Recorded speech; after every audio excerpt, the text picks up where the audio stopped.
안녕하세요. 반갑습니다. 저는 헬스조선 기자 이슬비입니다. 네, 오늘은 정말 고생 많으셨습니다. 날씨도 갑자기 추워지고 비도 오고 심지어 바람도 엄청 세게 불더라고요. 내일 보니까 눈예보도 있던데 넘어지지 않게 조심하셔야 할 것 같습니다. 골다공증이 있으신 분들은 자칫 잘못 넘어졌다가는 뼈가 부러지는 골절이 생길 수 있습니다. 오늘 건강똑똑에서 다룰 내용인데요. 이제 골절의 위험성과 골절을 예방하기 위해 골다공증을 치료하는 방법에 대해서 다뤄볼 예정입니다. 골다공증은 이제 뼈의 양이 줄어들고 강도가 약해져서 아주 약한 충격에도 뼈가 부러지는 질환입니다. 이 골다공증은 한 번 생기면 골절은 한 번 생기면 다시 한 번 더 뼈가 부러지는 재골절이 10배나 위험이 높아진다고 합니다. 특히 척추하고 고관절에서 많이 생기는데요. 고령층이신 분들은 이 척추와 고관절에 골절이 생겼을 때 사망 위험까지 올라간다고 합니다. 그래서 오늘 건강똑똑에서는 이 골절을 예방할 수 있는 골다공증의 치료 방법에 대해서 다뤄보려고 합니다. 먼저 헬스조선 건강 콘서트 건강똑똑에 많은 관심을 가지고 찾아주신 여러분들 감사 인사 드리고요. 그리고 사전에 이제 몇 가지 당부 말씀 드리도록 하겠습니다. 저희 원활한 행사를 위해서 이제 소지하고 계신 핸드폰은 전원을 꺼주시거나 진동으로 바꿔주시면 감사하겠습니다. 그리고 저희 유튜브와 네이버 TV를 통해서 생중계되고 있습니다. 여러분들의 얼굴이 나올 수 있다는 점 사전에 말씀드립니다. 네, 그리고 이제 강연이 끝난 후에는 토크쇼와 함께 청중 질의응답 시간이 마련되어 있으니까요. 끝까지 자리를 지켜주시면 감사하겠습니다. 퀴즈쇼 경품 이벤트 등도 준비되어 있습니다.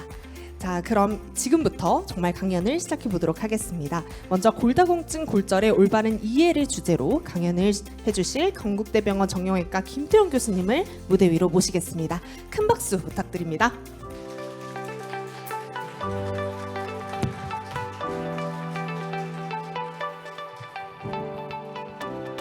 네, 안녕하십니까. 건국대병원에서 척추를 담당하고 있는 김태현입니다. 먼저 인사드리겠습니다.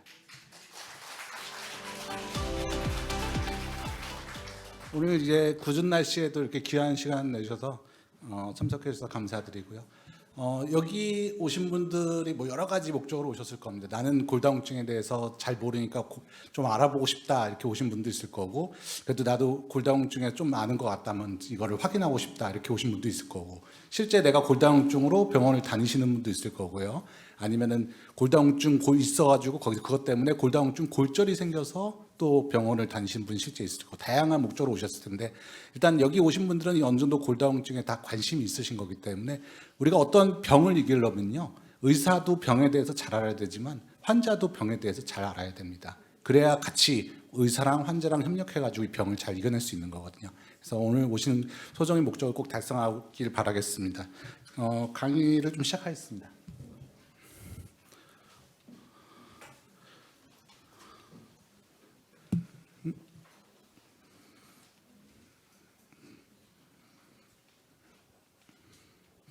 슬라이드. 네.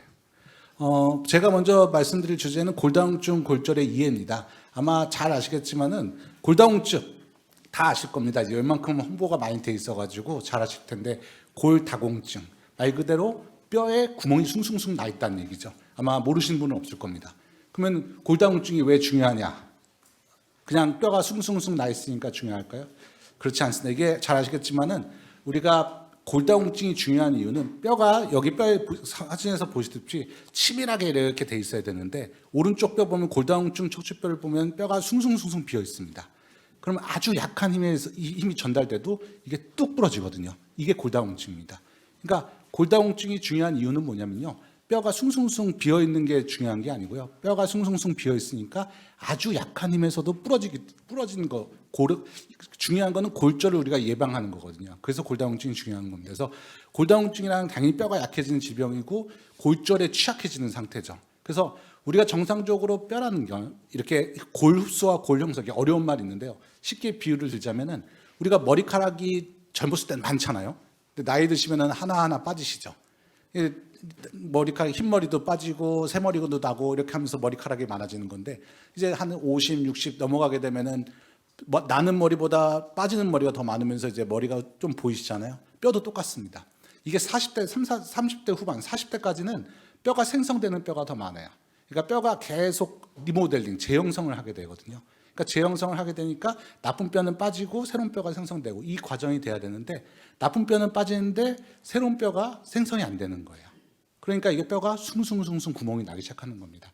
근데 이제 여자분들이 더 취약한 이유가 이 여자분들은 폐경, 우리가 이제 완경이라고 그러잖아요, 요즘에요. 이 완경을 거치시면서 뼈가 더 호르몬에 취약해집니다. 에스트로겐이라는 호르몬이 이제 완경을 하게 되면은 에스트로겐 호르몬이 멈춥니다. 그러면서 이 뼈를 보호하는 역할이 없어져요. 그러면서 갑자기 폐경 후 확 뼈가 약해지는 경우가 많이 옵니다. 그래서 폐경 후에 이렇게 골절되게 되면 꼭 골다공증을 생각을 하셔야 됩니다. 그래서 골흡수와 골 형성, 그러니까 이 재형성 과정에서 균형을 우리가 오히려 흡수가 많이 되면서 우리가 뼈가 숭숭숭 되면서 결국 골절이 되는 이렇게까지 골절에 취약해지는 걸 우리가 골다공증이라 하는 거죠.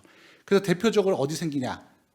아마 다들 잘 아시겠지만 척추, 이 허리뼈죠. 척추뼈랑 그다음 고관절, 이 사타구니뼈, 그리고 또 많이 생기는 게 이 손목뼈입니다. 그래서 이건 뒤에서 한번 설명을 드리겠습니다.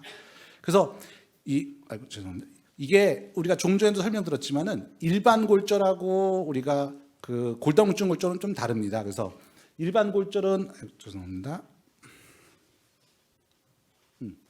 일반 골절은 우리가 뼈가 부러지거나 금이 가는 상태. 근데 언제? 큰 외력이 됐을 때. 예를 들어서 교통사고를 당한다든지 아니면 높은 데서 낙상을 한다든지 그렇게 큰 외력을 부러지는 걸 일반 골절이라고 합니다.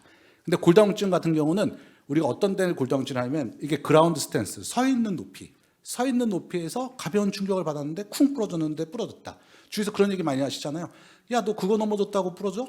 이렇게 부러지는 게 바로 골다공증 골절입니다. 가다가 넘어졌는데 엉덩방아 찌면서 손목을 뒤뒀는데 뚝 부러져요. 아니면 화장실에서 변보고 일어나서 핑 돌아가지고 딱 넘어졌는데 고관절이 부러져요. 아주 약한 저에너지로 인해서 부러지는 게 우리가 대표적으로 골다공증 골절을 하죠. 그래서 어떤 분들은 70세 할머니가 차 타고 가다가 교통사고 쿵 나가지고 부러졌는데 저한테 많이 하는 질문이죠. 제가 나이도 많고 뼈도 약하니까 골다공증 골절이나요? 골다공증이 아니라도 그렇게 큰 외력이 되면 부러집니다. 그런 거는 우리가 일반 골절이 하고요. 나이가 많다고 해서 무조건 골다공증 골절을 하진 않습니다.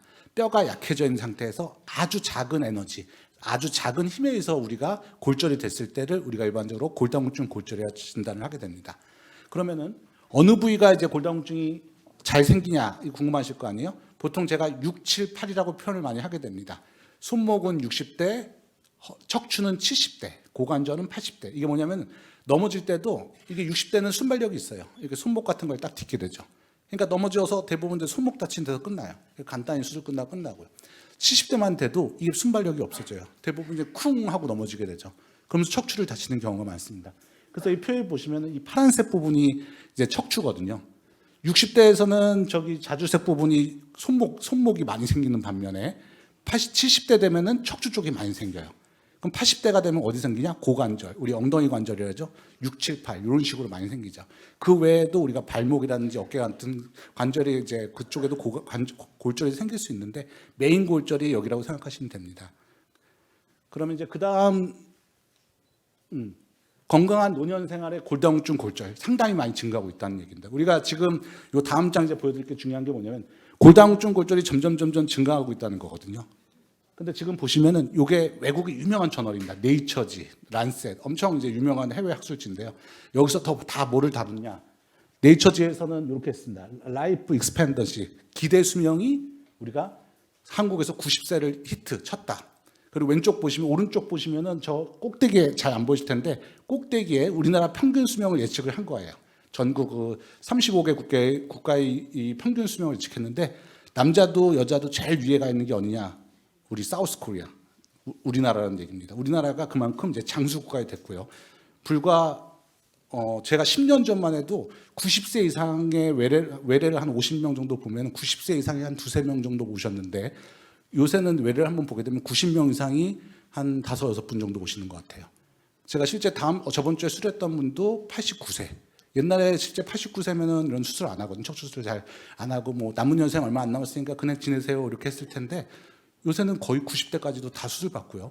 그 절대적 나이가 중요한 게 아니고요. 자기 생리적 나이, 그러니까 몸 상태라든지 이런 것만 괜찮다 그러면은 요즘은 뭐 80대, 90대 이게 중요한 것 같지는 않습니다. 그만큼 우리나라가 100세 시대에 진입하고 있다. 이렇게 알고 계셔야 되고요.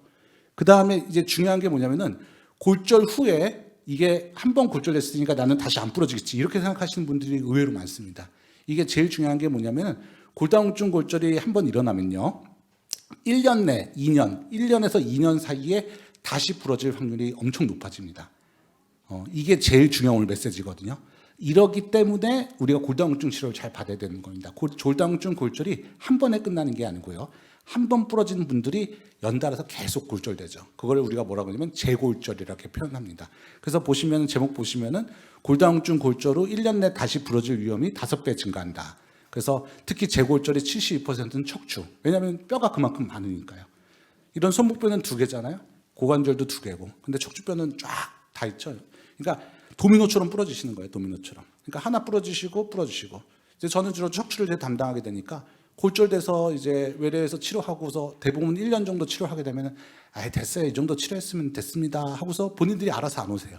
실제 여기 오신 분들 중에 그런 분들이 있으실 겁니다. 그러면 언제 오시냐? 한 1년에서 2년 지나고 응급실로 오세요.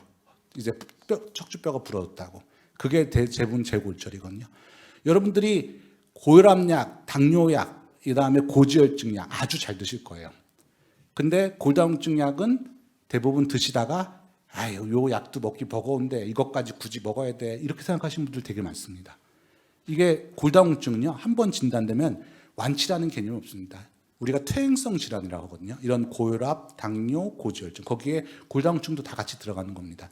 관리하는 질환입니다. 한 번 진단이 되게 되면 그래서 우리가 어떤 표현을 쓰게 되냐면 한 번 골다공증은 영원한 골다공증이다. 한 번 골다공증이 되신 분들은 언제든지 골절의 위험에 노출돼 있습니다. 그래서 가벼운 외상에서 부러질 수 있기 때문에 본인이 꼭 어떤 치료를 안 받더라도 정기적으로 검사를 해서 우리가 고혈압 있는 분들 병원 가서 딱 혈압 재시잖아요. 아니면 집에서도 재시고요. 내가 130에 80이다. 이렇게 재시는 분도 있고. 근데 이제 이 골다공증 검사는 그게 안 되시니까 병원에 오셔서 체크를 해보셔야 되는 거예요. 그래서 1년마다 아니면 늦어도 2년만이라도 이렇게 체크를 해가지고 내 수치가 얼마인가 이렇게 해서 관리를 하시는 게 제일 중요하거든요. 오늘 제일 중요한 이게 메시지거든요. 그러니까 한 번 부러지신 분들이 또 1년 이내에 부러질 확률이 높기 때문에 우리가 관리를 잘 하셔야 되고 그 다음에 이런 약물 치료나 이런 거를 그냥 소홀히 하면 절대 안 된다. 이렇게 잘 알고 계셔야 됩니다. 요게 제 케이스인데 한번 보시면은 69세 여사 파킨슨병 아시죠? 이렇게 걷는 게 불편하신 거. 이런 분들이 이런 척추 질환이 많고 또 골절 잘 되거든요. 왜냐면 보행이 불편하니까. 왼쪽 사진 보시면은 처음 이렇게 멀쩡했는데 밑에가 하나 부러졌어요. 근데 불과 요게 2년도 안 돼가지고 순서대로 계속 부러지시는 거예요. 뼈가 약하니까. 그러니까 왼쪽 사진하고 오른쪽 사진의 차이는 뭐냐면 저 하얀 건 뭐냐면요. 우리가 척추가 부러지게 되면은 척추 성형술에서 이렇게 시멘트를 넣는 게 있습니다. 국소 마취해가지고.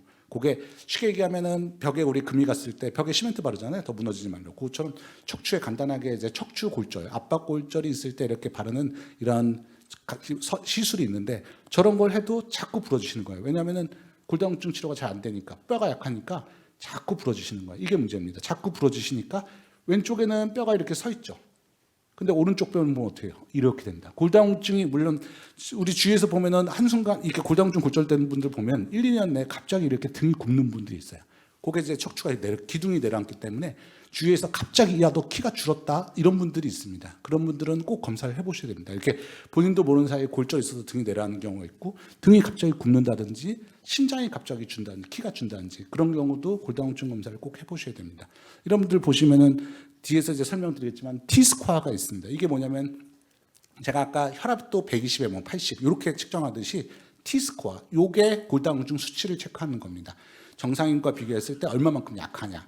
그래서 우리가 마이너스 2.5 그러니까 0부터 마이너스 1.0까지는 우리가 정상이라 하고요. 여기 T-스코어 보이시죠? 그 빨간색으로 이제 박스 안에 해놓은 거. 마이너스 1부터 마이너스 2.5까지를 뼈가 좀 약해져 있다. 그래서 고 구간은 우리가 골다공증이라 하지 않고 골감소증이라 합니다. 아마 여기 오신 분 중에 검사를 했는데 그런 말 들으신 분일 거예요. 골다공증까지는 아닌데요. 뼈가 좀 약해져 있습니다. 이렇게 들으신 분도 있으실 거예요. 그게 바로 골다공증 전 단계인 골감소증입니다. 그러면 내가 골감소증일 때는 뭐 신경 안 써도 되냐? 아닙니다. 실제 골절은요. 골다공증보다도 골감소증 상태에서 더 많이 일어나기 때문에 골다공증 그러니까 이런 쉽게 말씀드린 그런 거죠. 당뇨 전 단계에 있을 때 우리가 당뇨 관리를 더 잘해가지고 골절이 안 생기게 노력하듯이 당뇨가 안 생기게 골다공증에서도 골다공증 전 단계에 있을 때 뭔가 더 이 치료를 잘 받고 운동을 열심히 하고 칼슘 섭취를 충분히 하고 그럼으로써 뼈를 더 단단하게 하는 게 제일 중요합니다. 골다공증은요, 일단 한번 골절이 생기면은 완전히 이 생활이 달라집니다. 아마 여기 있는 분 중에서도 골다공증 골절이 생긴 분 꽤 있겠지만은 이 골다공증이 제일 중요한 건 치료보다도 더 중요한 건 예방입니다. 골절이 안 생기게 예방하는 거. 그래서 이게 되게 이제 여기 오신 분들이 물론 관심 갖고 오겠지만은 이따 설명드리겠지만은 우리가 약을 실제 줘도요, 환자분들이 처음에만은 잘 먹습니다. 잘 먹다가 시간 지나면 아 이거 꼭 먹어야 되나, 티도 안 나고 뭐 느끼는 것도 없고 별로 뭐 반응도 없고 이래가지고 실제 끝내는 비율이 되게 높습니다. 한 60% 정도. 우리가 10명의 환자를 약물 치료하게 되면 한 60%가 실제 1년 정도 쭉 데리고 가면 60%가 10명 중에 6명은 실제 약을 안 먹고 됐어 그만 치료해도 돼 본인이 그렇게 판단해서 안 오는 경우가 상당히 많습니다. 그나마 자기가 골절이 있었던 분들은요, 골절이 있었던 분들은 오히려 자기가 그 아픈 통증을 한번 느껴봐가지고 아 그래도 내가 치료 잘 받아야지 그래서 잘 따라오는데, 골절이 없고 그냥 약간 뭐 골다공증만 있고 뭐 골감소증 이런 분들은 실제 저희가 약을 처방하게 되면은 이 외래로 오는 경우가 본인이 알아서 끊어버리시거든요. 오다가 아 됐어 이제 이 정도면 그만 치료해도 되겠다 이렇게 해서 끊는 경우가 되게 많습니다. 그래서 오늘 제일 중요한 건 골다공증이라는 거는 우리가 뼈가 약해지는 건데 결국 골절에 취약해지는 거거든요. 그래서 이 골절에 취약해진 거를 쭉 관리를 하면서 가야 됩니다. 이게 설령 병원에 와서 약물 치료를 안 받더라도 정기적으로 체크해서 내 상태가 어떤지를 명확히 알고 그리고 의사가 또 약을 권유를 하게 되거든요. 그럼 거기에 이제 의사랑 잘 상의해서 아 내가 약을 먹었더니 속이 아프다 이런 얘기 하는 분도 있고 뭐 주사 맞았더니 주사 맞기는 싫다 뭐 이렇게 하는 분도 있는데 그런 게 잘 상의해서 여러 가지 약제나 이런 게 있기 때문에 잘 상의해서 끌고 이제 가셔야 되거든요. 이게 본인이 판단해서 절대 약을 끊으시면 안 됩니다. 그리고 수능도, 환자의 수능도라고 하는데 이 골다공증이 그래도 옛날보다는 많이 좋아졌는데 수능도가 현재는 다른 질환, 이런 고혈압, 당뇨 이런 질환보다도 많이 떨어집니다. 여기 계신 분들도 고혈압, 당뇨 오라고 하면 당연히 가야지 하죠. 하지만은 골다공증 오세요 그러면 야 그거 꼭 가야 돼? 그 뭐 안 가도 상관없지 않나 이렇게 하신 분들이 상당히 많으실 겁니다. 다음 보시면은 이게 골다공증이 또 왜 중요하냐? 돌아가십니다. 이 손목 뭐 이런 분 어깨 뭐 이런 분은 치명률이라서 돌아가시는 건데 그렇게 높지는 않습니다. 근데 어디가 문제냐? 고관절. 아마 다음 이제 교수님께서도 설명했지만 고관절이 가장 높고요. 퍼센티지로 보시면은 남자가 21.5%, 여자가 14.6%에서 평균 16.6%. 그러니까 10분이 환자가 오시게 되면은 실제 우리가 한 달, 1년 이내에 10분 중에 2명은 안 오시는 거예요. 외래로. 1년 지나면은. 왜 안 오시냐? 돌아가셔가지고. 이게 이제 고관절 부러지고 나면 활동 반경이 적어지고 자기 생활이 안 되고 그러니까 집에만 있게 되고 누워만 있게 되니까 심장도 약해지고 폐도 약해지고 욕창도 생기고 폐렴도 생기면서 전신적인 컨디션이 안 좋아지죠. 주위에 아마 그런 분들 있을 거예요. 야, 제가 한번 다치고 났더니 친구인데 다치고 났더니 활동을 아예 못해 집에만 있네.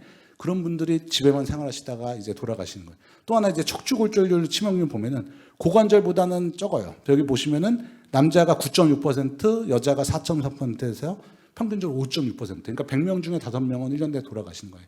근데 이제 고관절과 척추는 차이가 뭐냐면 고관절은 골절되면 다 수술합니다. 아마 이따 다음 섹션에 이제 수술 많이 보여드릴 텐데 고관절 하시는 교수님께서 다 수술하는데 척추는 수술하는 경우도 있고 아닌 경우도 있어요. 왜냐하면 뼈 자체가 다르기 때문에. 그렇기 때문에 고관절은 뚝 부러지면 걸을 수가 없기 때문에 수술하는데 척추는 이렇게 좀 내려앉더라도 그 상태로 붙어주면 또 되는데 만약에 그게 안 되면 아까처럼 이제 시멘트를 넣는 거 척추 성형술을 할 수도 있고요. 아니면 뭐 나사를 더 내려앉아가지고 신경을 누르면 나사를 고정할 수도 있는데 어쨌든 그런 걸 떠나서 이 고관절은 2개만 부러지지만 척추는 계속 부러집니다. 부러지면 부러질수록 뼈가 약하니까 이거에 대한 적극적인 치료가 우리가 꼭 필요하다는 얘기죠. 그다음 요게 이제 보시면은 아까 제가 설명드렸던 건데요. 골다공증 골절 발생 후의 관리 양상을 보시면요. 요 퍼센티지가 중요하거든요. 한번 보세요. 남자분은 제 박스에 놓은 거 왼쪽 박스요. 남자분은 16.2%. 이게 뭐냐면은 100명을 이제 처방을 하잖아요. 16명 정도만 1년 내에 약을 드시고 있고 나머지는 안 드시고 있다는 얘기예요. 그나마 여자는 41.7%. 그래도 2명 중에 1명은 드시고 있다는 얘기고요. 그래서 평균적으로 한 35.5%. 그러니까 남녀 통틀어 가지고 우리가 외래에서 골다공증이나 진단 받고 이렇게 약을 처방하게 되면은 실제 1년 내에 저희가 환자분이 잘 약을 드시고 다시 오는 비율이 실제 통계를 내보니까 이게 건강보험공단 통계인데요. 실제 35.5%. 이게 제일 중요한 얘기입니다. 오늘 얘기에서. 여기 다 관심 있어 오셨잖아요. 근데 막상 진단 받고 약 처방하려면 대부분 꼭 약 먹어야 되나요? 이런 얘기하는 분들 많고요. 주사 좀 너무 약하니까 주사도 맞아야 됩니다. 좀 나 주사 맞기 싫은데 꼭 맞아야 되나요? 이러시면서 환자분이 알아서 외래를 안 오세요. 그래서 이렇게 났습니다. 통계가 실제. 이게 어떻게 이제 건강보험공단에서 다 체크를 하거든요. 외래를 왔냐 안 왔냐 검사를 다 하니까 이제 진단이 될 거고 치료를 이제 처방을 하게 되면 이 환자가 얼만큼 다녔는지 다 통계를 낼 거 아니에요. 그러면 이제 분석을 하게 되면 실제 분석한 결과가 35.5%. 이게 오늘 제일 중요한 얘기거든요.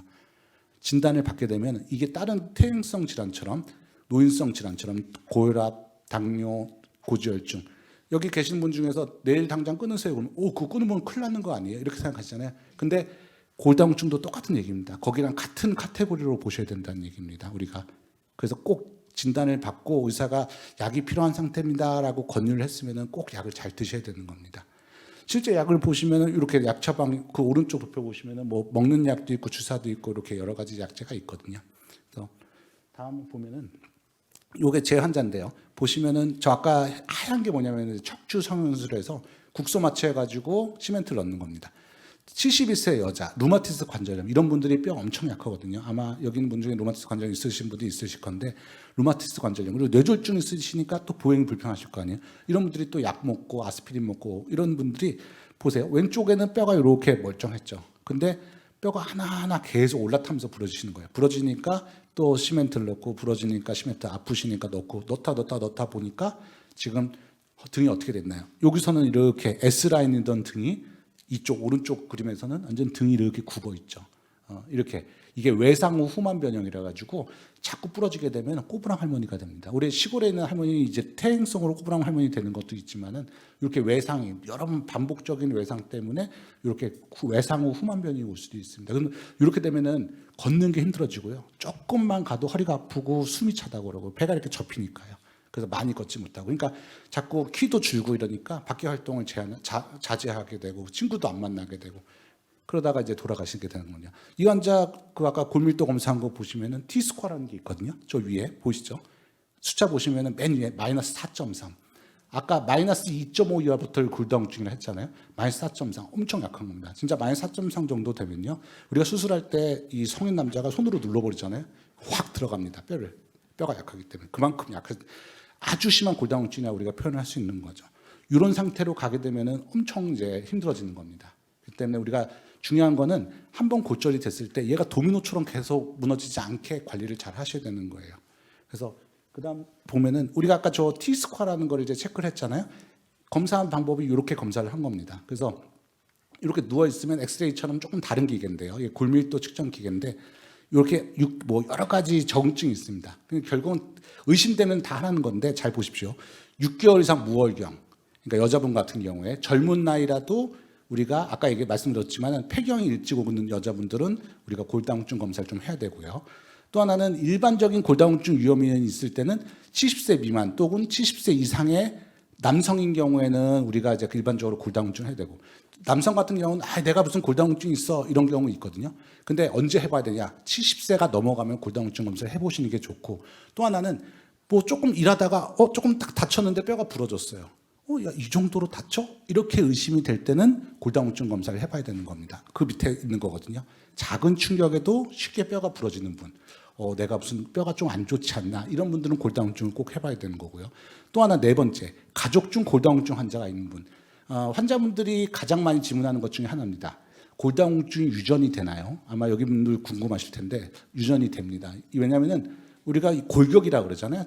뼈도 골격도 유전이 되고, 저 집안은 장골이 귀대하다 이런 표현을 하잖아요. 뼈도 결국은 큰 집안에서는 이 큰 뼈랑 작은 뼈가 있고요. 이것도 어느 정도 우리가 체격이 유전이 되는 거기 때문에 우리가 40대 이후부터 이 골밀도가 이렇게 감소하게 됩니다. 그렇기 때문에 이 단단한 뼈에서 떨어지는 것과 약한 뼈에서 떨어지는 거는 차이가 있어요. 그래서 자기 어머님이나 이런 자기 가족 중에 골다공증이 있어서 골다공증 골절까지 돼서 치료를 받는 분이 있다. 그러면은 그 딸이나 이쪽 계열에도 그 발생 확률이 높기 때문에 꼭 정기적으로 골밀도 검사를 젊은 나이에 좀 해봐야 됩니다. 그렇게 알고 계시면 되고요. 또 등이 굽거나 최근 키가 작아지신 분, 아까 말씀드렸죠. 이게 척추뼈는요, 좀 이 고관절과는 다른데 고관절은 부러지면 아예 못 걷습니다. 근데 척추뼈는 살짝 내려앉아도 걸어요. 아프긴 해도. 가끔씩 그런 경우 있죠. 나이 드신 분들, 내가 허리가 좀 아픈데, 근데 병원에 갔어요. 척추뼈가 살짝 부러졌는데, 그래서 나 다친 적 없는데, 이렇게 하고 오시는 분들이 있을 거예요. 이게 바로 골다공증 골절이거든요. 그런 분들이 이게 조금씩 내려앉으니까 키가 좀 줄면서 등이 좀 굽는 겁니다. 아까 말씀드린 전형적인 외상 후 후만병이 되는 거고요. 그 다음에 야외 활동, 뭔가 영양 섭취가 부족하고 평상시에 칼슘 섭취가 부족하고 이런 분들 같은 경우는 이런 고밀도 검사를 꼭 해보시는 거예요. 비싼 검사 아니니까 요거는 꼭 해보셔야 되는 거고요. 그 다음에 우리가 이 골절이 생기게 되면 이게 이제 중요한 얘기인데 뭐냐면 주위에서 그런 얘기를 합니다. 뭐냐면 나 옆에 있는 사람이 뭐 6개월에 한 번씩 맞는 주사 맞으러 했어. 그거 나 맞고 싶어요. 이렇게 오는 분들이 있어요. 외래 오시면은. 나 한 달에 한 번 맞는 주사인데 그거 이번에 나왔는데 엄청 좋다고 그거 좀 놔주세요. 이렇게 오는 분들이 상당히 많습니다. 야, 그거 약 이번에 뭐 2, 3년 전에 새로 들어왔다는데 그거 좋더라. 이렇게 해서 주사를 놓는 게 아니고요. 우리가 환자분이 오시면은 아까 그 골밀도 검사를 했잖아요. 골밀도 검사 말고 또 뭘 해야 되냐면 요걸 해야 됩니다. 골절 위험도를 평가해야 돼요. 그게 뭐냐면 이 환자분이 결국은 골다공증이 뼈가 약해져서 골절이 되는 거라고 말씀드렸듯이 이 골절이 생길 가능성이 높냐 아니면 아주 높냐 이거에 따라 좀 치료가 달라지는 겁니다. 그러니까 골절이 고위험군이냐 아니면 더 높은 군이냐. 그래서 골절 고위험군 보면은 T스코어가 마이너스 2.5. 아까 골밀도 T스코어 얘기 드렸잖아요. 아니면 대퇴골절이나 척추골절이 한 번 있었던 일단 골절이 생기면 고위험군에 들어가는 경우예요. 이런 경우랑 그 다음에 최근 12개월 내 골절이 발생, 그러니까 1년 내에 발생했거나 아니면 다발성 골절이 생겼거나 골밀도가 마이너스 3.0 미만 이런 분들은 우리가 뭐냐면 초고위험군이라고 그러니까 위험군보다 더 높은 거죠. 그래서 밑에 보시면은 화살표 보시면 골흡수 억제제, 그러니까 골절 고위험군은 일반적으로 우리가 약 먹고 주사 주는 것의 골흡수 일반적인 단계는 골흡수 억제제인데요. 여기서 이제 더 자꾸 부러지고 뼈도 약하고 뭔가 최근에 자꾸 골절이 되고 이러면은 골형성 촉진제를 쓰게 됩니다. 아까 말씀드렸죠? 머리가 빠지게 되면 머리가 나야 되잖아. 뼈도 빠지면 생성이 돼야 되는데 기존의 골다공증 약은 이 빠지는 거를 막아주는 거예요.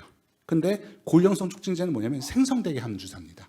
그러니까 이게 좀 자주 맞아야 됩니다. 매일 배에 맞는다든지 아니면은 뭐 어깨 양쪽에 한 달에 한 번씩 맞는지. 그걸 골형성 촉진제. 주위에서 조금 센 주사 맞아야 돼. 골다공증이 심하면 골절이 자꾸 돼가지고 센 주사 맞아야 되는 게 바로 요겁니다. 골형성 촉진제. 일반적으로 그냥 뼈가 골다공증이 약해서 맞는 주사는 골흡수 촉진제. 그러니까 뼈가 흡수되는 거를 이렇게 막는 거죠. 근데 골형성 촉진제는 뭐냐면은 흡수될 뼈가 없는 거예요. 쉽게 얘기하면. 그러니까 자꾸 이렇게 뭔가 생성되게 해주셔야 되니까 여러 번 맞고 자주 맞고 그 다음에 약으로 안 되니까 그거는 주사로 맞아야 되는 거고. 그래서 골흡수 촉진제, 골형성 촉진제 이게 대표적인 약제거든요. 우리가 골다공증.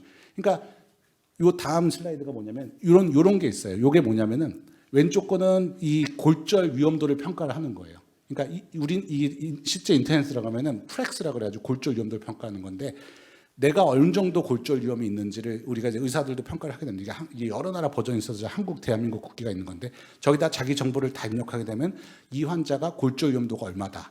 그러면 그 오른쪽 표가 있잖아요. 저거는 보시라고 한 게 아니고 이런 가이드라인이 있습니다. 우리가 골다공증 치료하는 전 세계 이제 이런 선생님들이 만든 가이드라인인데 저걸 보고서 이 사람한테는 이걸 처방하면 되겠다. 이 사람은 고위험군이니까 요걸 처방하면 되겠다. 그리고 초고위험군이니까 요걸 처방하면 되겠다. 거기에 플러스 이 사람은 무슨 콩팥이 안 좋고 어디가 안 좋으니까 요 약제는 안 되고 요 약제를 해야겠다. 이런 게 있는 겁니다. 그러니까 내가 이제 환자분들이 외래 와서 질문하시죠. 내가 이 약제 주세요. 하면 골다공증 약제는 그렇게 처방하는 게 아닙니다. 이렇게 얘기를 해도 저 약제 먹고 골다공증 좋아졌다는데 나도 좀 주세요. 그러거든요. 이게 중요한 거는 우리가 테일로드 트리트먼트라. 그게 뭐냐면은 맞춤형 정장. 우리가 양복 맞출 때 딱 그 사람 몸에 맞춰서 하듯이 이 골다공증도 이 사람의 골다공증, 현재 골절 위험도, 그 다음에 기저질환, 내과적 상태 이런 걸 여러 가지를 고려해가지고 거기에 맞춤형 우리가 치료를 하는 겁니다. 그러니까 사람마다 다 다르죠. 근데 오셔가지고 이거 주세요. 뭐 6개월 한 번 맞으니까 좋네요. 1년에 한 번 맞으니까 좋네. 이렇게 오신 분들이 상당히 많아요. 그래서 이런 거를 알고 계셔야 된다. 요 약제까지 아실 필요는 없어요. 하지만 내 상태가 현재 골절에 크게 위험이 있는 거지. 일단은 하나 부러지면 아까 말씀드렸지만 고위험군이라는 거고 여러 개 부러지면 초고위험군이라고 그렇게는 알고 계셔야 됩니다. 그래서 요게 이제 그 주사거든요. 결국은 아까 뼈를 흡수되는 걸 막는 걸 골 흡수 억제제고요. 골 생성되게 하는 건 골 형성 촉진제라 해서 이런 약제들이 있습니다. 아마 여기서 6개월에 한 번 맞는 주사 맞는 분들, 데노스마비라 해서 맞는 분들 있을 거고요. 비스포스포네트 매일 먹거나 아니면 일주일에 한 번 먹는 약, 그렇게 해가지고 낫는 약제가 있고요. 그 다음에 뼈가 자꾸 부러지시는 분들, 실제 골다공증 골절 있던 분들은 그 외에도 뼈가 생성되는 거 외에도 강하게, 그러니까 흡수되는 것 외에도 강하게 생성이 돼야 되니까 로모소중박 1개월에 한 번 맞으세요. 이게 가장 최근에 들어온 거고요. 테리파라타이드 매일 맞는 건데 이 복부나 아니면 허벅지에 맞는 이런 주사들이 있고요. 아마 부러지신 분들은 이런 주사를 맞은 경험이 있을 겁니다. 그래서 우리가 이 골절이 있으면서 뭔가 골다공증이 심하다 그러면은 제가 그런 표현을 하거든요. 불을 끌 때 불이 작게 났어요. 그러면 그냥 소화기로 끄면 돼요. 근데 불이 빌딩에 크게 났어요. 그럼 가서 막 소화 좀 불러야죠. 소방서 오고. 근데 불이 크게 나지도 않았는데 큰 불을 소방서를 부르면 뻘쭘하잖아요. 이것도 같은 얘기예요. 불이 크게 났으면은 거기에 합당한 치료를 받는 거고요. 불이 적게 났으면은 거기에 맞추면서 진료를 받는 겁니다. 그러니까 테일로드, 그러니까 맞춤형 치료를 받으시면 되는 겁니다. 이렇게 여러 가지 방법이 있습니다. 1회에 한 번도 있고, 뭐 3개월에 한 번, 뭐 1개월에 한 번 맞는 것도 있고, 6개월에 한 번, 뭐 약은 필요 없고요. 뭐 여러 가지 제형도 있어요. 주사. 일반적으로 경구약보다는 주사 제제가 편하죠. 왜냐하면은 이 골다공증 약의 가장 단점이 뭐냐면 드셨을 때 이 더부룩한 게 있어요. 올라오는 게 있기 때문에 우리가 두 가지 주의사항을 말씀을 드립니다. 골다공증 약 먹고 바로 눕지 마세요. 또 하나는 드시고 나서 물 한 컵 충분히 드세요. 이게 쭉 내려갈 때까지. 바로 눕게 되면 이렇게 위식도 역류가 생길 수 있기 때문에 그런 게 조금 위가 약하신 분들이 대부분 이제 주사 체제를 바꿀 수는 있습니다. 그래서 그렇게 알고 계시면 되고요. 케이스 하나 보여드릴게요. 마지막 68세 여자고 아주 가벼운 낙상. 그냥 제자리에서 주저앉았는데 저 위에 보시면 하나 부러진 거예요. 보이시죠? 골다공증 수치 보면 되게 낮고 마이너스 2.7이고 여러분들이 이제 6개월에 한 번씩 이렇게 프롤리아 데노스마비라 해서 한번 쭉 치료를 받게 되면은 마이너스 2.7에서 죄송합니다. 여기 보시면은 마이너스 2.2까지 이렇게 올라가시면서 이제 관리가 되는 거고요. 그래서 저 뼈는 저런 식으로 이제 붙게 되는 거고. 그래서 그 순간에 맞춤형 이제 치료를 하시면 되는 겁니다. 그래서 제가 준비한 강의는 여기까지고요. 마지막으로 말씀드리지만은 이따 또 패널 시간에 Q&A 시간에 말씀드렸지만 골다공증은 아마 홍보가 많이 됐어서 이제 많이 아실 겁니다. 골다공증이 어떤 질환이고 결국은 골절을 예방하는 게 중요한 거고 중요한 거는 35%. 100명의 환자가 오면 35명의 환자만 1년 내에 외래로 오고 그 이유는 안 오십니다. 이게 오늘 제일 중요한 메시지입니다. 골다공증 골절이 되고 그런 분일수록 더 치료를 받아야 하지만 일단 골다공증이 진단이 됐으면은 의사랑 상의해가지고 적극적으로 치료를 해야 편안한 노년을 지낼 수 있을 것 같습니다. 네, 감사합니다.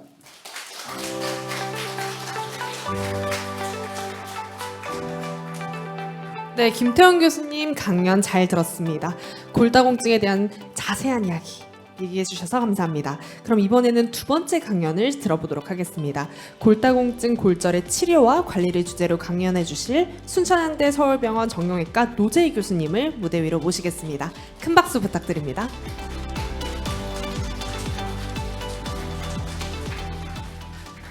예, 안녕하십니까. 순천향대 서울병원 정형외과 노재희입니다. 저는 고관절 골절 그리고 또 수부골절 그 아까 좀 전에 발표해 주신 그 김태현 교수님 척추 쪽을 보시는 분이지만 저는 그 실질적인 고관절 쪽과 척추를 제외한 다른 부분의 골절에 대해서 제가 치료를 하고 있고요. 그리고 또 골다공증 그 치료를 어떻게 진행을 해야 되는지 그런 점에 대해서 사진을 주로 이용을 해서 저희가 설명을 좀 드릴 테니까 편안하게 봐주시면은 감사하겠습니다. 내용이 일부 저 김태훈 교수님하고 겹치는 부분이 있을 수도 있는데 그런 부분들은 제가 좀 빨리빨리 진행하도록 하겠습니다. 자, 골다공증의 골절의 치료와 관리에 대해서 말씀을 드리겠습니다. 지금 나이가 많아지면서 이제 환자분들이 예전에는 그 도대체 초고령이라고 하면 몇 살일까 이렇게 고민을 했었는데 지금은 정말 환자분들이 그 나이가 많아져서 80대, 90대 환자분들도 많이 이제 평균 연령이 증가하다 보니까 계속 그 연령이 증가함에 따라서 골절이 발생하는 경우도 늘어나게 되었습니다. 골절, 그 손목 골절, 척추 골절, 고관절 골절 요 세 가지를 저희들이 통상적으로 골다공증성 골절이라고 얘기하고 예전에는 한번 골절을 경험하시고 나서 뭐 평균 연령이 이렇게 지금처럼 길지 않을 경우에는 돌아가시기 때문에 다시 골절을 경험하는 분들이 많지 않았는데 지금은 70대에 골절이 생겼다가 다시 80대에 또 골절을 경험하시고 90대에 또 경험하시는 분들 이렇게 이제 평균 연령이 증가함에 따라서 양측성 골절이라든지 골절 고정이 되어 있는 그 수술한 부분이 또 다치는 그런 부분이라든지 그리고 또 골다공증 약을 오래 쓰다 보면은 저희들이 그 골다공증 약으로 인해서 발생하는 또 비전형 대퇴골절 같은 것들이 또 발생하는 경우들이 있습니다. 그리고 또 그 골절이 생기면 모든 가족들이 또 그 어르신들의 간병 또 굉장히 그 정신이 맑으신 분들도 골절이 생기면은 기억을 못 하시거든요. 그러니까 선망이 생깁니다. 그러니까 아니 어제까지 말씀도 잘하시고 뭐 전혀 문제 없는 분이신데 골절이 생기는 순간 이제 몸에 그 컨디션이 떨어지면서 내가 지금 도대체 무슨 말을 하고 있는지, 무슨 생각을 하고 있는지 이제 그 치매는 아니지만 일시적으로 치매 같은 그런 증상들이 생기는 경우들이 종종 발생을 합니다. 그리고 그 이렇게 그 나이 많은 분들한테서 골절이 생기면 일반적인 골절하고 또 차이가 많기 때문에 저희들이 더 좀 어렵게 치료를 하고 있습니다. 이제 골다공증 그 유병률이 여자분들한테 훨씬 더 많다는 사실 잘 알고 계실 거고요. 그리고 연령에 따라서도 이제 점점 나이가 들면 들수록 여자분들한테서 훨씬 더 이제 많은 저희 연령에 따라서 더 골다공증이 여자분들이 훨씬 더 많이 발생을 하게 되고 또 그에 따라서 그 골다공증성 골절도 다음처럼 이렇게 자꾸 증가하는 경우를 보이고 있습니다. 부위에 따라서도 그 이제 상완골, 손목, 척추, 고관절. 그러니까 50대 때에는 손목 골절이 많이 생기고 그리고 60대에는 척추 골절, 그리고 고관절 골절은 제일 이제 연령이 많을 때 80대 이후에서 많이 발생을 하게 되고요. 아까 뭐 김태형 교수님도 말씀해 주셨지만 다치고 나서 전신적인 그 건강 상태가 굉장히 안 좋아지기 때문에 그 수술이 잘 되고 치료가 잘 되었다 하더라도 1년 내에 돌아가실 확률이 굉장히 높습니다. 이 사망률은 고관절 골절에서 훨씬 높고 여자분들보다 특히 남자 환자분들 같은 경우에 한 20%까지 이렇게 증가하는 경우들이 있습니다. 아까 말씀드렸다시피 한 번 부러진 경우 또 1년 지나서 또 부러지고 3년 지나서 또 부러지고 4년 지나서 또 부러지고 이게 계속 골절을 시리얼하게 이렇게 연속해서 경험하는 그런 경우들이 많고 그 예전에는 골다공증 치료제를 먹는 약을 많이 썼는데 그 먹는 약이 이제 그 속을 불편하게 하기 때문에 드시다가 포기하시는 분들이 많습니다. 그래서 그 1년 정도 되면은 거의 한 70% 정도가 먹다가 힘들어서 잘 못 드시는 그런 경우들이 많고 그래서 주사 약제들이 최근에 많이 개발이 돼서 많이 좀 사용이 되고 있습니다. 여자분들 같은 경우에는 지금 거의 한 35% 가까이 치료를 받고 계신 상태라고 보시면 되겠습니다. 자, 골절이 생기면 어떻게 치료를 할까요?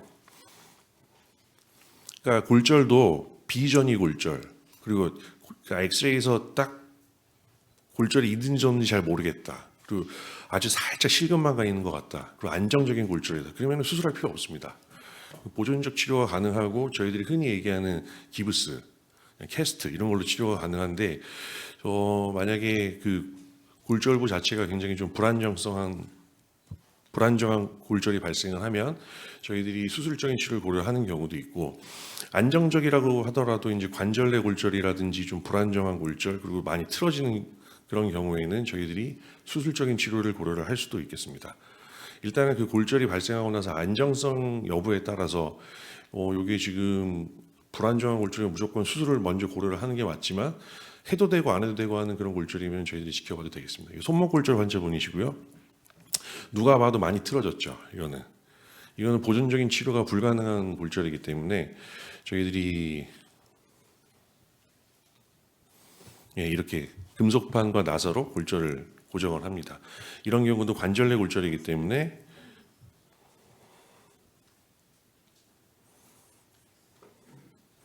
금속판하고 나사로 이렇게 골절을 고정을 하고요. 또 80세 여자 환자분이신데 한 번에 팔꿈치 골절하고 그리고 이렇게 손목 골절하고 동시에 오는 경우도 있습니다. 그럴 경우에는 한 번에 뭐 위아래로 골절을 저희들이 손목에 대해서는 금속판하고 나사로 고정을 하고, 그리고 팔꿈치 골절에 대해서는 이렇게 또 고정을 하는, 이게 잘 안 되거든요.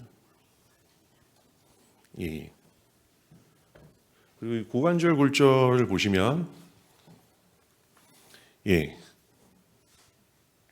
고관절 골절은 다 누구나 다 똑같이 고관절이라고 생각을 하지만 그 위치에 따라서 수술하는 방법이 좀 달라집니다. 여기 보면은 대퇴경부 골절이 있고요. 그리고 대퇴전자간부 골절이 있는데, 대퇴경부 골절은 관절 내 골절이기 때문에 관절막 안에서 관절을 매끈매끈하게 유지시켜주는 관절액이 들어있는데 그 물 안에서 골절이 생기는 겁니다. 그래서 근육 사이에서 골절이 발생하는 것보다 물 안에서 골절이 발생하는 거라서 굉장히 예후가 안 좋습니다. 그래서 저희들이 인공관절 치환술을 하는 경우가 많고, 그리고 전자간 골절 같은 경우에는 근육 사이에서 근육들끼리 다른 방향으로 그 뼈를 잡아당기면서 골절이 발생하는 거거든요. 그렇기 때문에 내고정을 하고, 저기 그 인공관절 치환술보다 내고정을 또 저희들이 그 우선적으로 고려를 하게 되어 있습니다.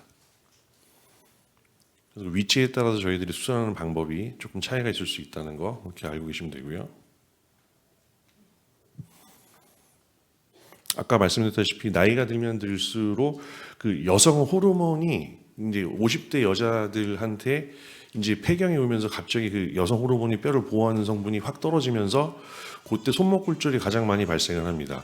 그리고 60대에서는 척추 골절이 많이 발생을 하고, 그리고 나이가 들면 80대 이상에서는 고관절 골절이 가장 많이 발생을 하게 됩니다. 이게 이제 나이가 들면서 뼈가 이런 식으로 변해간다는 걸 말씀을 드리는 건데요. 그 뼈 바깥쪽에는 뼈를 만드는 그런 그 뼈를 생성하는 부분이 있고, 안쪽에서는 뼈가 흡수가 됩니다. 근데 이제 나이가 젊을 때는 겉에서 만드는 뼈가 많기 때문에 그 점점점 이렇게 뼈가 두꺼워지는데, 그 나이가 들면 들수록 겉에서 만들어지는 뼈는 얇아지는데 안에서 흡수는 많이 되니까 이렇게 뼈 안에가 텅 비게 됩니다. 그래서 저희들이 이런 걸 갖다가 이제 그 파이프처럼 뼈가 가늘어지면은 골절이 발생할 가능성이 높아진다, 이렇게 말씀드립니다. 요거는 대퇴경부 골절 환자분이시고요. 목 부분에 지금 오른쪽에 보시면은 그 골절이 있습니다.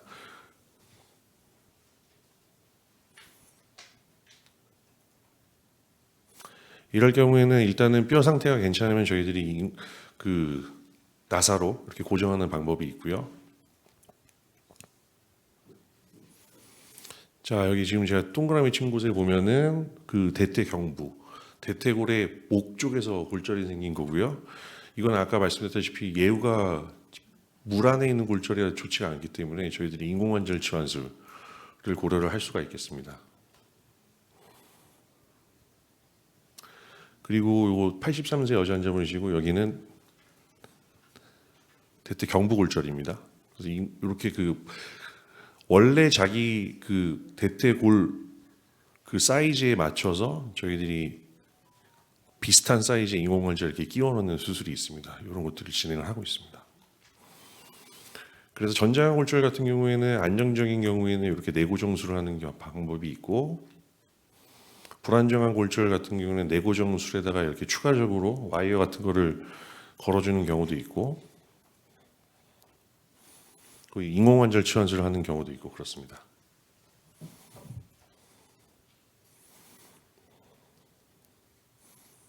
네, 여기도 전자간 골절 환자분이시고,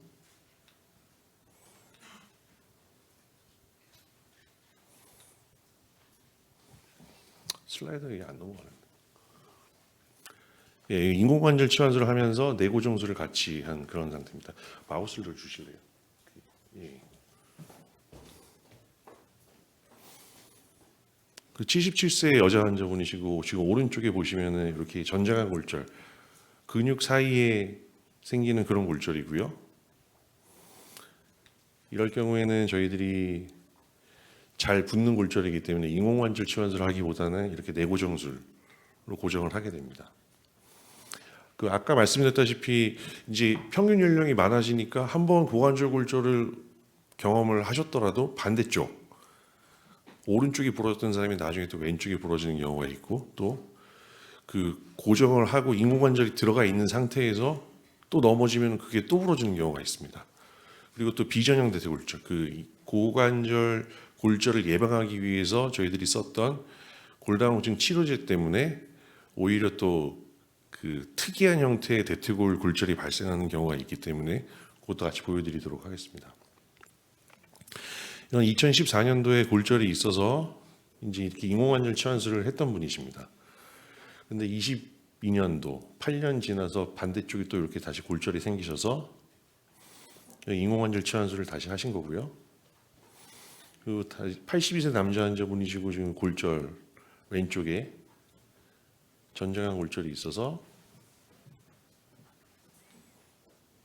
인공관절 치환술을 한번 했던 분인데 6년 지나서 이제 88세 남자 환자가 돼서 오셨는데 오른쪽에 또 골절이 생겼습니다.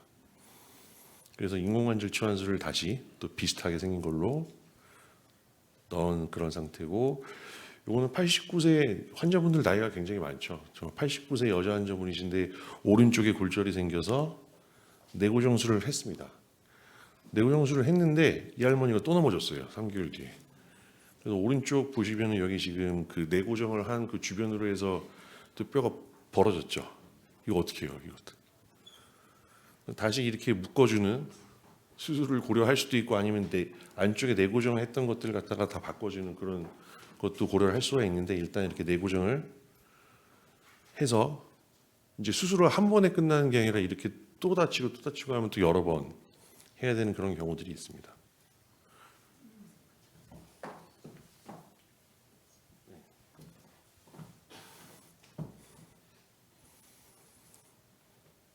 자, 이거는 인공관절 치환술을 하고 나서 환자분이 골절이 생겼네요. 인공관절 바로 아랫부분에서 골절이 생겼습니다. 그냥 그거 주세요.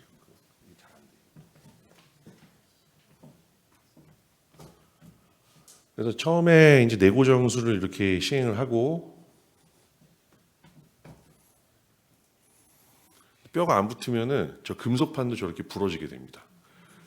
그렇게 금속판이 부러지면 그러니까 또 넘어진 거죠. 또 넘어졌는데 뼈가 다 붙지 않은 상태에서 넘어지다 보니까 저 금속판이 버티다 못 버티고 또 저렇게 부서지게 되거든요. 방법이 없습니다. 다시 열고 또 수술해야 됩니다. 이거는. 주세요.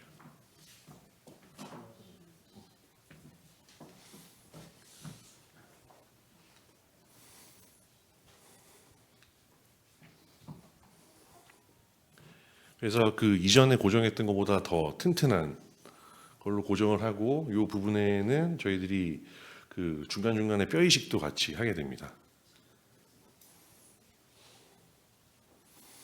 비전형 대퇴골절은 아까 제가 잠깐 말씀드렸는데 골다공증 치료제 중에 비스포스포네이트라는 그런 약이 있는데요.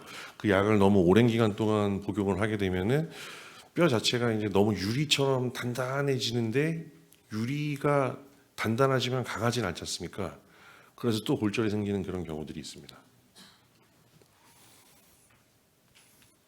그래서 2015년도에 이제 이렇게 인공관절 치환술을 했던 분인데 계속 골다공증 약을 썼죠. 오랜 기간 동안 그 휴직이 없이 계속 골다공증 약을 썼습니다.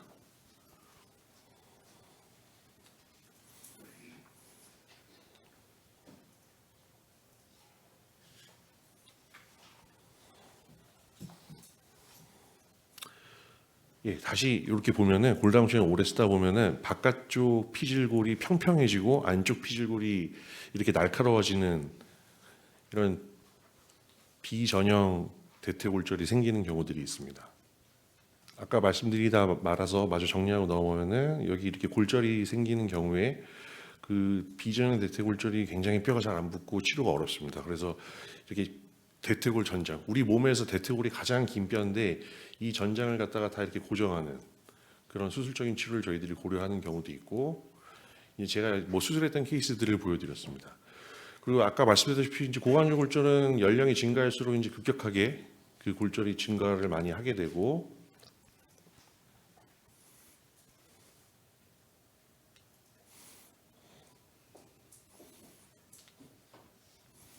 그 골절이 저희들이 아주 많이 그 일상생활에 영향을 미치게 됩니다. 그리고 아까 잠깐 말씀드렸지만 고관절 골절 환자는 응급실에 진짜 실려가거든요. 아까 말씀드렸다시피 극심한 통증을 호소하고 그 주변에서 그 환자분들을 이렇게 옮길 수도 없거든요. 너무 아파하셔가지고. 그래서 그냥 119 불러서 119에 실려서 거의 대부분 오시게 됩니다.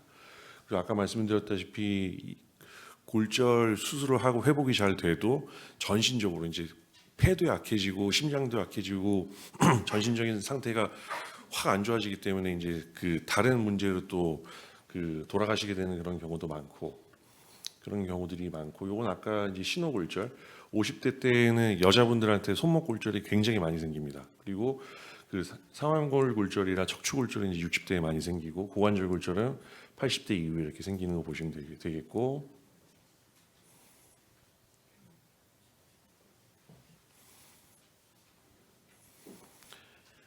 예, 그 수술을 뭐 아시다시피 재활해야 되고 그다음에 비용도 많이 들고 그리고 이제 일상생활을 못 하게 되기 때문에 그에 따르는 또 그 손해가 예, 어마어마하게 이제 많아지기 때문에 그 주의하셔야 되고 골다공증 골절 환자가 골절이 1개일 때는 이제 추가 골절 위험이 3배, 2개일 때는 5배에서 6배, 그리고 골절이 3개 이상일 때는 7배에서 9배 정도 이렇게 골절이 생기는 게 되어 있고 한쪽이 부러지면 다른 쪽도 부러질 가능성이 굉장히 높아지기 때문에 그 부분을 주의하셔야 되고요.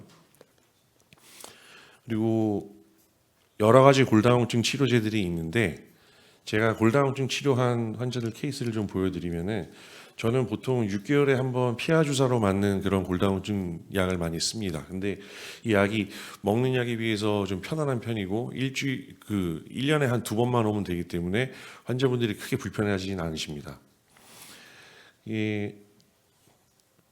다음 슬라이드 좀 보여주세요. 예, 여기 슬라이드를 보시면 나이가 들면 들수록 이렇게 그 골밀도가 우하향으로 이렇게 떨어지게 됩니다. 떨어지게 되는데 지금 여기 보시면은 이게 이제 골밀도 수치거든요. 그러니까 이렇게 오른쪽 아래로 점점 떨어지게 되는데 골다공증 약 주사를 계속 맞으신 분들은 이렇게 반대로 이렇게 우상향으로 올라가게 됩니다. 그래서 마이너스 T 스코어가 마이너스 2.7 막 2.6 그러니까 골다공증 아직도 골다공증이긴 하지만 이때는 마이너스 3.7, 3.8 됐던 것들이 이제 매해 저희들이 1년에 한 번씩 골다공증 검사를 하게 되면은 이렇게 이 대퇴골 쪽도 마찬가지고요.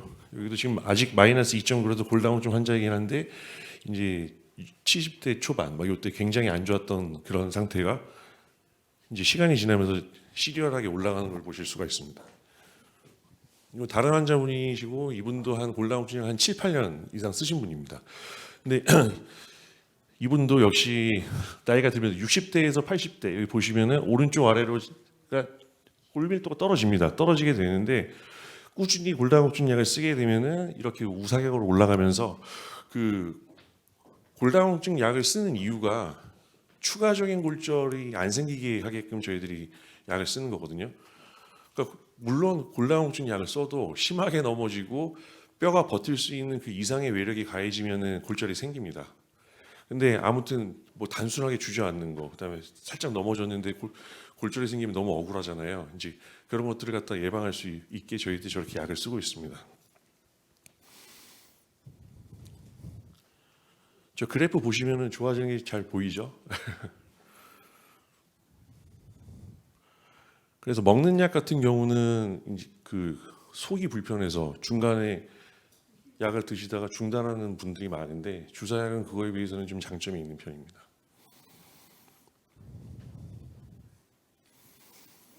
아무튼 골다공증은 평생 관리를 잘 하셔야 되고 방심하시지 않고 그다음에 또 넘어지지 않게끔 항상 주의를 하셔야 되고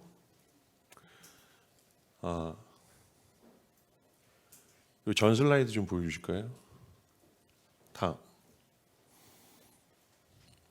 다음. 예, 그러니까 남자분들의 문제는 이제 한잔 하시고 중심잡을 못 잡아서 넘어지시면 골절 생기시는 분들이 많습니다. 그래서 남자들은 골절 잘 안 생기는데 이제 그 한잔 하시고 좀 휘청휘청 하시다가 골절 생기는 분들이 많아서 그 점을 좀 주의하셔야 되고, 집에서도 뭐 넘어지지 않게끔 화장실이든 뭐 이런 데 미끄러지지 않게끔 하는 그런 것들이 굉장히 중요하고, 그리고 식사 잘 하시고 비타민 D 섭취 잘 하시고 뭐 단백질이라든지 이런 것들도 다 칼슘, 그 근육이 약해지지 않게 하는 것도 굉장히 중요하기 때문에 그런 영양분 섭취 잘 하시고 운동 열심히 하시고 하면은 골절 예방하는 데 크게 도움이 되리라고 생각합니다. 예, 여기까지 하겠습니다. 감사합니다. 예. 이번에는 김태훈 교수님과 노재희 교수님과 두 분 모두 모시고 이제 참석해주신 청중 여러분의 궁금증을 함께 풀어보는 토크쇼를 진행해 보려고 합니다. 두 분 교수님 다시 무대 위로 모시겠습니다. 큰 박수 부탁드립니다.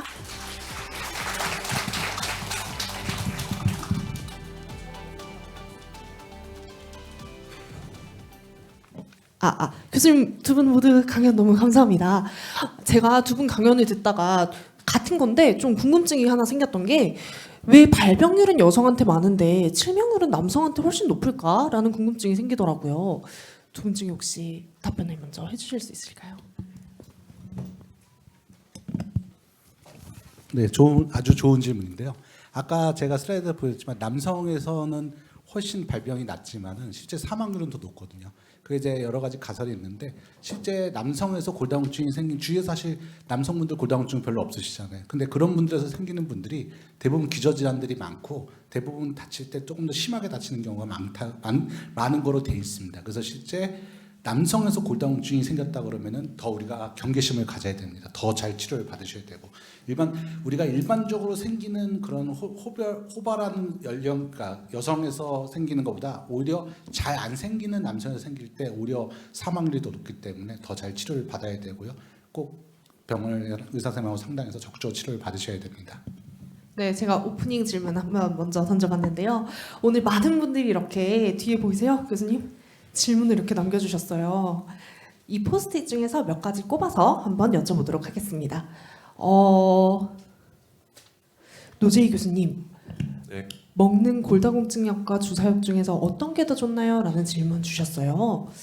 예, 골다공증 치료를 하는 데 있어서 꾸준하게 치료하는 게 가장 중요하다고 생각합니다. 근데 최근에 이제 먹는 골다공증 약이 드시다가 좀 불편해하시는 분들이 많습니다. 그래서 먹다가 중단하게 되고 약이 꾸준하게 못 들어가게 되면은 그만큼 골다공증 약으로 우리 뼈가 약해지는 것 갖다 보호할 수 있는 그런 기능이 떨어지기 때문에 골절 위험도가 높아지고, 또 먹는 약 중에 일부는 휴지기를 좀 가져야 되는 그런 약들이 있습니다. 그러니까 아까 말씀드렸다시피 한 5년 정도, 3년에서 5년 정도 쓰고 나서 한 1년 정도 쉬어야 되는 그런 약들이 있는데 이제 그때 또 그 골절이 또 발생하는 그런 경우들이 있고, 그래서 그 장 단점을 잘 따져봐서 꾸준하게 드실 수 있는 약, 본인한테 잘 맞는 약을 찾아서 드시는 게 가장 중요하다고 생각합니다. 네, 감사합니다. 김태훈 교수님, 고관절 골절과 비교했을 때 척추골절의 특징과 골다공증 치료를 받아야 하는 이유가 무엇이냐라고 질문 주셨어요. 보니까 아까 고관절 골절 같은 경우는 사망률이 굉장히 높다 이렇게 말씀해 주셨는데 척추골절은 이제 좀 다르죠. 고관절하고 뼈 구조 자체가 다르고요. 대부분 고관절 골절은 이렇게 외상이 있습니다. 뭔가 조금이라도 외상이 있는데 척추골절은 의외로 외상이 없는 경우가 있습니다. 제가 아까 말씀드렸지만은 환자분들이 허리가 좀 아프네 하고서 엑스레이 찍으러 갔는데 병원에서 골절 있습니다 이렇게 얘기하는 경우가 종종 있어요. 실제 통계를 보면은 한 10명 중에 3명 정도, 그 정도는 자기가 다친 기억이 없다는 거죠. 그럼 실제 외상 없이 부러지냐? 그렇지는 않습니다. 아까 제가 정의해서 말씀드렸지만은 골다공증 골절은 아주 약한 힘에서 부러지는 겁니다. 그러니까 여러분들이 아침에 일어나서 이불을 개고 올리는 동작, 아니면 아침에 물 주워서 화분을 옮기는 동작, 이런 아주 가벼운 외상에 의해서도 부러지는 게 골다공증 골절이거든요. 그러니까 자기가 이걸 외상이라고, 본인이 이걸 외상이라고 생각하지 않는 거지 실제 그런 게 반복적으로 자꾸 되게 되면 외상이 될 수가 있어요. 그래서 골다공증 골절일 때는 상당히 그런 가벼운 외상을 반복적으로 하는 것도 조심을 해야 되고요. 고관절은 척추가 뼈가 2개입니다. 2개 부러지면 그만 멈추는데 척추는 뼈가 쫙 있죠. 경추, 등, 허리부터 해가지고. 그래서 환자분이 아까 그렇게 부러졌던 분이 저한테 물어보는 게 있다. 이 고통이 언제 끝나나요? 이런 질문을 할 정도로 척추 관리가 안 되면 계속 도미노식으로 부러지거든요. 그래서 좀 차이가 있고요. 그래서 고관절 쪽은 주로 이제 피질골이 많은, 그러니까 딱딱한 뼈가 많은 대신 이 척추골은 해면골이라 해서 아까 이렇게 보시면은 막 이렇게 스폰지처럼 이렇게 돼 있잖아요. 그런 골이 주성분이기 때문에 조금 치료 약제라든지 이런 치료 방법이라든지 이런 게 좀 차이가 있습니다. 그래서 어쨌든 다 원칙은 똑같습니다. 골다공증 골절의 원칙은 이게 고관절이든 척추든 적극적으로 치료를 잘 받으셔야 됩니다. 네, 감사합니다. 다음은 이 질문이 눈에 들어오는데요. 몇 년 전 고관절 골절로 수술까지 받았고 걷는 게 약간 불편한 상태입니다. 저처럼 골절이 이미 발생한 환자도 골다공증 치료를 받는 게 의미가 있을까요? 예, 제가 말씀드리겠습니다. 그 의미가 있습니다. 그 반대쪽이 또 부러질 수도 있고, 그리고 아까 보시다시피 내고정이 되어 있어도 그 주변에 또 골절이 발생하는 경우가 있습니다. 그 골절 자체가 버틸 수 있는 이상의 외력이 가해지면은 누구든지 또 언제든 발생을 할 수 있기 때문에 일단 골다공증 약을 써서 내가 어느 정도 뼈가 강하게 만들어 놓으면 혹시나 넘어지거나 그다음에 외력이 심하게 가해지더라도 버티면 괜찮거든요. 근데 못 버티면은 골절이 돼서 추가적인 계획을 세워야 되니까 그런 점들에 있어서 골다공증 치료를 꾸준히 하시는 게 더 장점이 많다고 그렇게 말씀을 드리고 싶습니다. 예. 네, 감사합니다. 교수님 질문 하나씩 골라서 대답을 해주시면 어떨까 싶어요.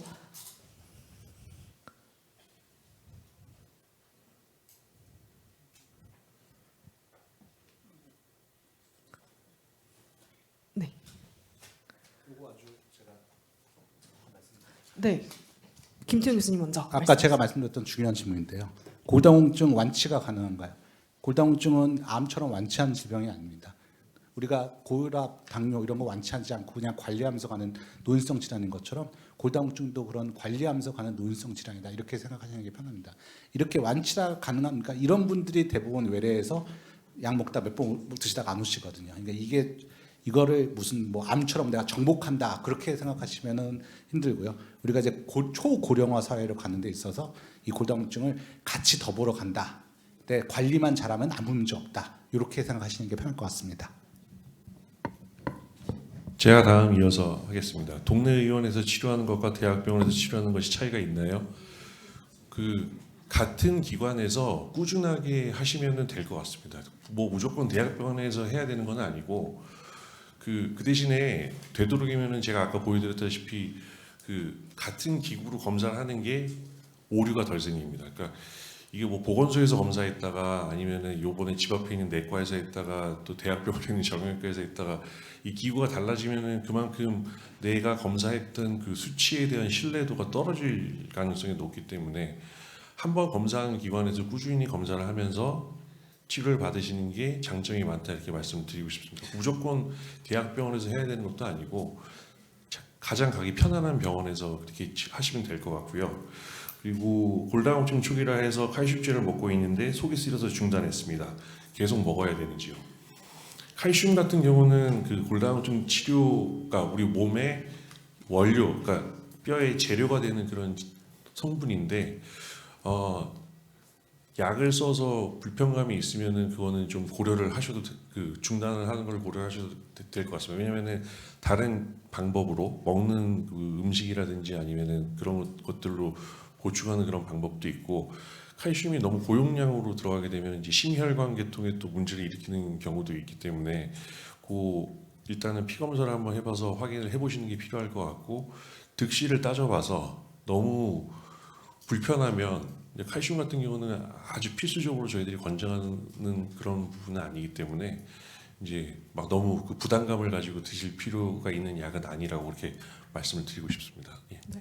두 분 다 질문 욕심이 많으셔서 하나만 뽑아달라고 말씀드렸는데 두세 장씩 뽑아주셨어요. 이제 먼저 김태훈 교수님께서도 2장 더 뽑으셔서 이거 여쭤보고 이 자리에 참석해주신 여러분들께도 질문 들어보도록 하겠습니다.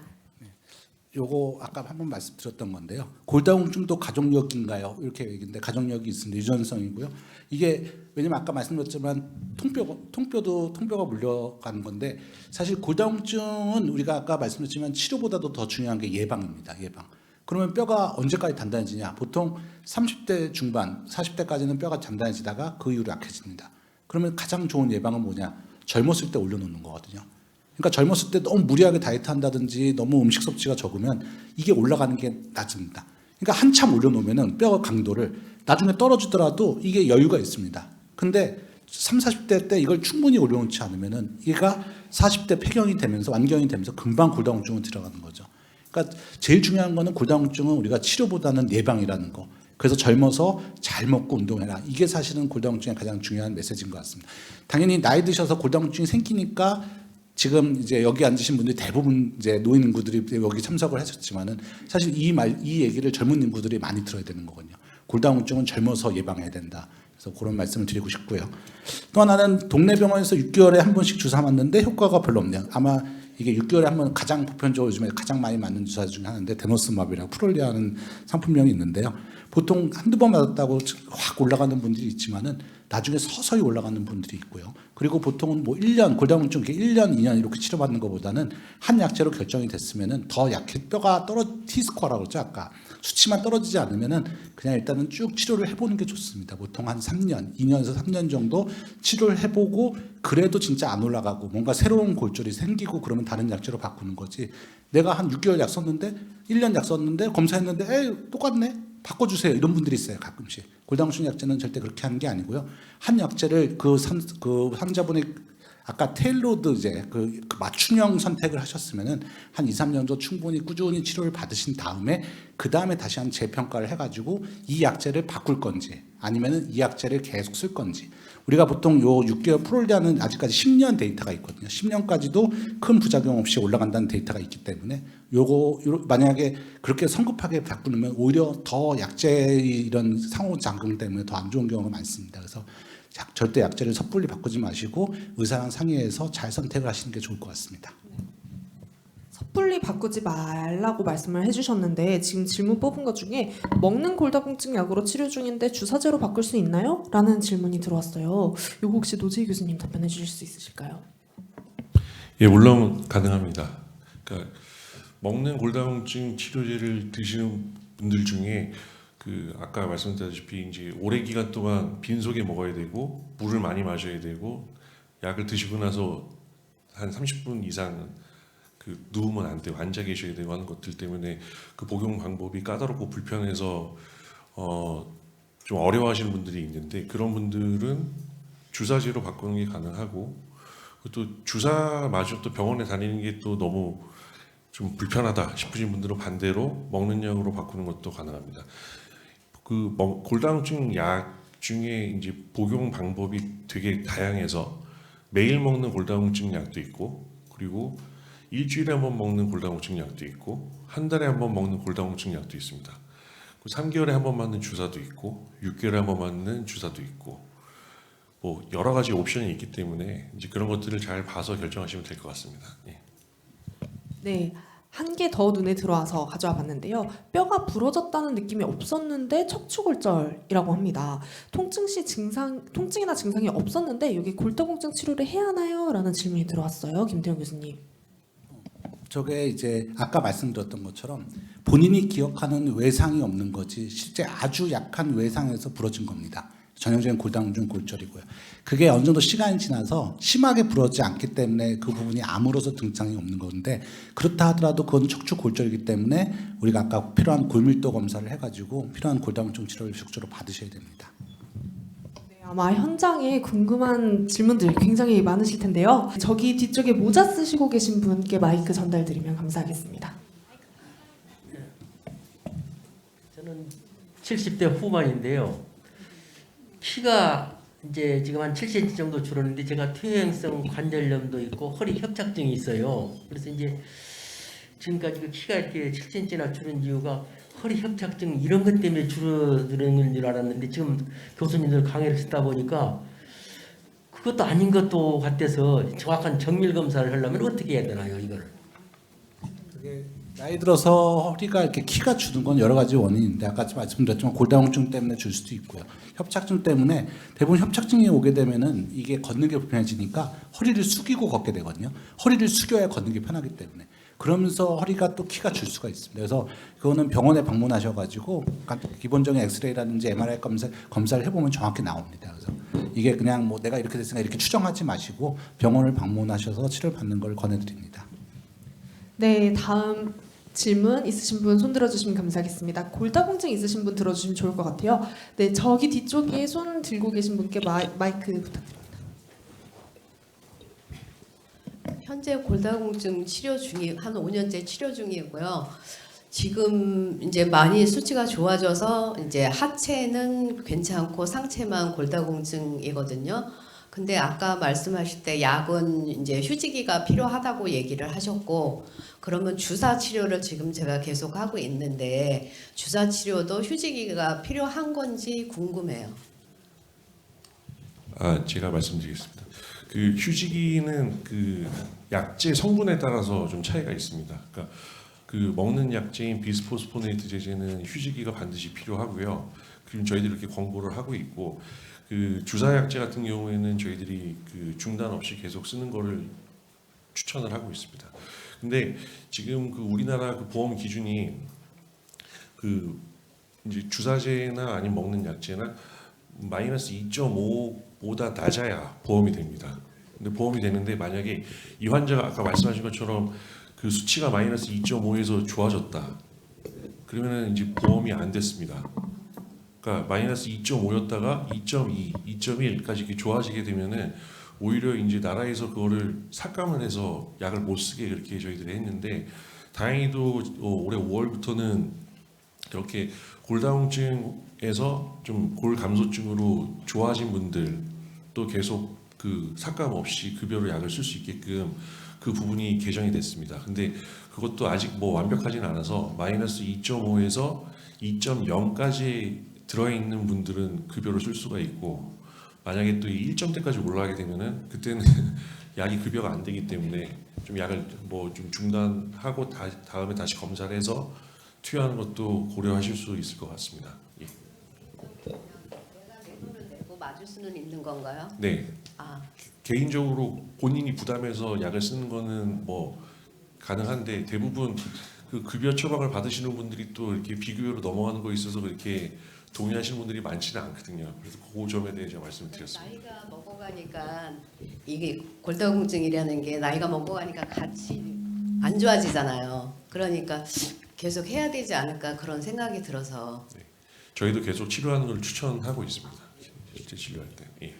네, 감사합니다. 다음 질문 여기 하나, 둘, 셋, 네 번째 줄에 안경 쓰시고 계신 분께 마이크 부탁드립니다.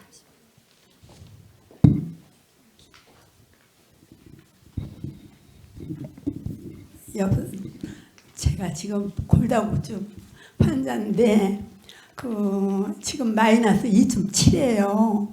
그런데 MBP가 좋다고, 골다공증에 좋다고 그러는데 어떻게 지금 먹질 않고 아직은 안 먹는데 먹어야 되는 건지, 지금 골다공증 그 약은 먹고 있거든요.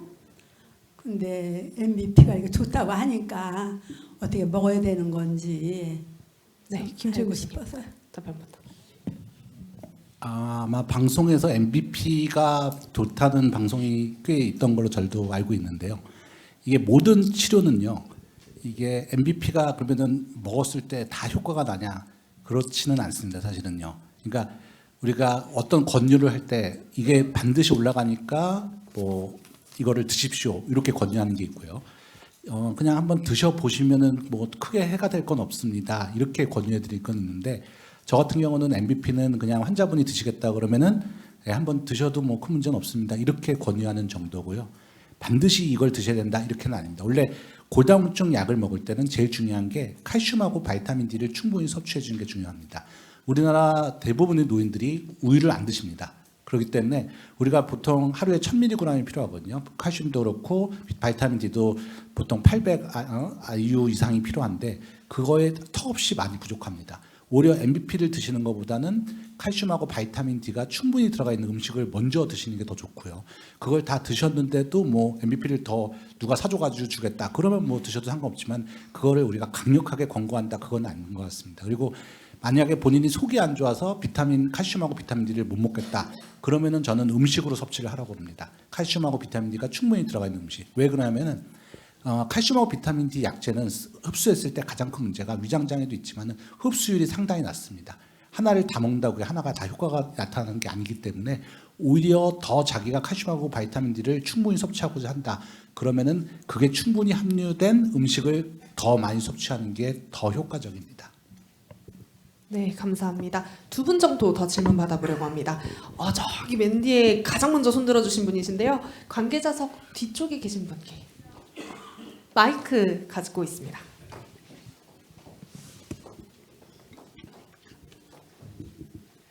예, 골다공증은 섭장과 그 운동이 중요하다고 들었는데 그 운동 강도가 어느 정도 강해야 되는지 어떤 운동을 해야 되는지 도움이 되는지 알고 싶어요.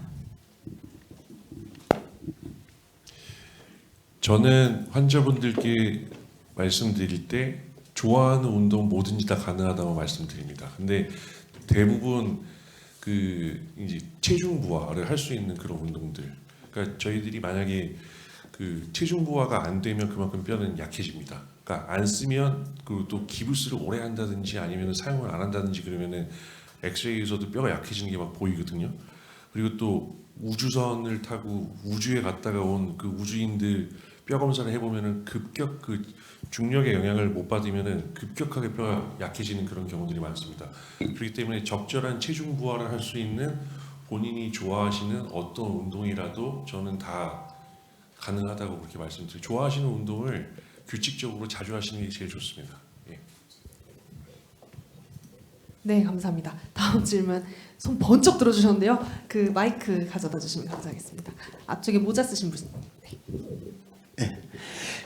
주사를 맞은 지가 한 2년 정도 됐는데요. 근데 주사와 약을 같이 겸하고 있습니다.